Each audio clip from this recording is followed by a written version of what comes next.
متى يتوقف الأب عن القتال؟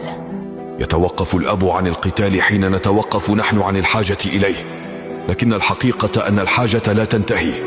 الأب يقاتل منذ اللحظة التي يصبح فيها أبا، يقاتل قسوة الأيام ليبقى البيت قائما، يقاتل خوفه كي لا نخاف، يقاتل ضعفه كي نراه قويا، نراه يضحك بينما لا نرى الدموع التي يخبئها، نسمع كلماته القليلة بينما لا نسمع الحوارات المؤلمة التي يخوضها مع نفسه كل ليلة.